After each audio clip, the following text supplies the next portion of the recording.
तव्हांखे अपडेट कयूं। लाड़काणे जी शाही बाज़ार में सोनारनि जी दुकाननि ते FIA टीमुनि जा छापा, 4 जवाबदार गिरफ़्तार, करोड़े रुपयनि जी ॾेही तोड़े परॾेही करंसी हथ कई वई। गिरफ़्तार जवाबदारनि में इम्तियाज़ अली, रहीम बख्श, मुमताज़ अली ऐं अल्ताफ़ शामिल आहिनि। FIA टीम जो चवणु आहे जवाबदारनि खे शाही बाज़ार लाड़काणे मां गिरफ़्तार कयो वियो।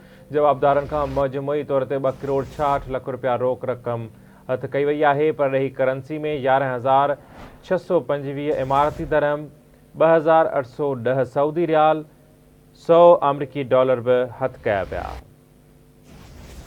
ब्रेकिंग न्यूज़ अवां सां शेयर कंदासीं। जवाबदार बिना लाइसेंस जे गैर मुल्की करंसी एक्सचेंज में मुलविस हुआ। जवाबदार हथ कयल करंसी के हवाले सां अमलदारनि खे मुतमइन न करे सघिया।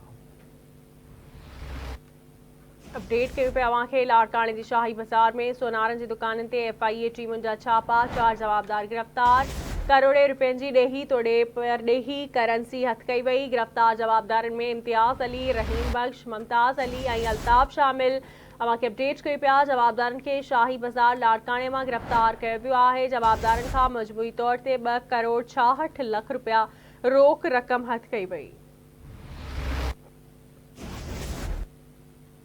परॾेही करंसी में 11,625 इमारती दरहम, 2,810 सऊदी रियाल, 100 अमरीकी डॉलर भी हथ कया विया आहिनि। FIA टीम जो चवणु आहे त जवाबदार बिना लाइसेंस जे परॾेही करंसी एक्सचेंज में मुलविस हुआ।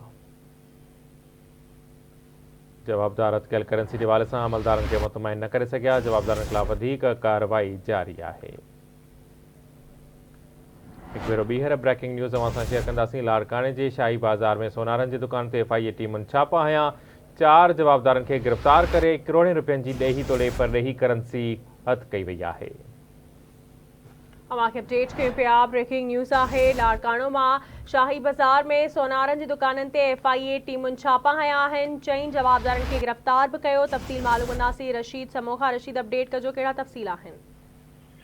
जी बिल्कुल संजा। FIA लाड़काणो जे शाही बाज़ार में वाक़े इम्तियाज़ ज्यूलर्स, सुभानअल्लाह ज्यूलर्स ऐं फैज़ान ज्यूलर्स ते छापो हणी हवाला हुंडी हलाईंदड़ 4 ॼणनि खे गिरफ़्तार करे वरितो आहे। करोड़ रुपयनि जी मुल्की तोणी गैर मुल्की करंसी FIA पिणु हथ कई आहे। हवाला हुंडी करोड़ रुपया जी जेकी आहे मालियत जी मुल्की ऐं परॾेही करंसी FIA चवणु आहे त हथ कई आहे। FIA ही कंपोज़िट सर्किल लाड़काणो जी वॾी कार्रवाई कई आहे ऐं छापे दौरान 4 जवाबदार FIA गिरफ़्तार कया आहिनि। वफ़ाक़ी घरू वज़ीर सैयद मोहसिन रज़ा नक़वीअ जे हिदायतुनि ते FIA चवणु आहे त हवाला हुंडी ऐं परॾेही करंसी एक्सचेंज में मुलविस अनासरनि ख़िलाफ़ क्रैकडाउन कयो आहे ऐं जारी कार्रवाईअ में हवाला हुंडी ऐं परॾेही करंसी एक्सचेंज में मुलविस 4 जवाबदारनि खे गिरफ़्तार कयो आहे। गिरफ़्तार जवाबदारनि में इम्तियाज़ अली, रहीम बख्श, मुमताज़ अली ऐं अल्ताफ़ शामिल आहिनि। जवाबदारनि खे कार्रवाई दौरान शाही बाज़ार लाड़काणो में क़ाइम ज्यूलर्स जे दुकान तां उते गिरफ़्तार कियो आहे। जवाबदारनि खां